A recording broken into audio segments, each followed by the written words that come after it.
السلام علیکم۔ اچھا جی جمشید بھائی، وہاں پہ ایسا حال تھا کہ وہ بار بار پولیس والے جو موجود تھے ڈیوٹی پہ، وہ اس الیاس شہید کے بھائی کو کہہ رہے تھے کہ آپ اپنا بیان تبدیل کرو۔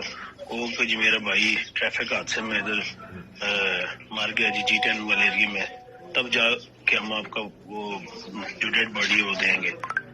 پھر میں گیا وہاں پہ، ہم نے مطلب کچھ جو اپنے سورسز ہیں ڈاکٹر کو میں نے شنت کی، لیکن اس نے بیان بھی نہیں بدلا اور وہی جو حق تھا وہی بتایا، اور پھر پوسٹ مارٹم کرا کے مغرب کے ٹائم ہم نے ڈیڈ باڈی وہاں پہ ریکور کروائی۔ اس وقت وہاں پہ 6 ڈیڈ باڈیز تھی۔ ایک کوئٹہ کا کوئی نوجوان تھا جس کی بعد میں وہ آئے تھے، وہ جو پروٹیسٹر تھے ہمارے کوئٹہ والے، اس کا یقین کرے آدھا سر ہی نہیں تھا، اس کو ایسے کو فائر لگا اسنائپر کیا، اس کا سر ہی اڑ گیا تھا۔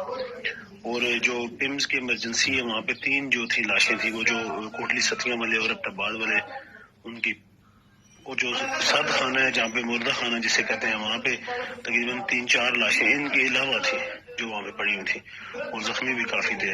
تو بہت انتہائی جو ہے نا تکلیف دہ اور بہت برا حال تھا۔ تو باقی یہ ابھی اللہ کرے یہ ہم سوگ سے نکلیں 1-2-3 دن بعد، تو پھر ہم جو ہمارے گریونسز ہیں اوورآل وہ سارے ہم سامنے رکھیں گے کہ بس میرے خیال میں تو بہت انتہائی جو ہے نا یہ پاکستان کی تاریخ میں سب سے بڑا جو ظلم ہے یہ آج رات کو ہوا ہے۔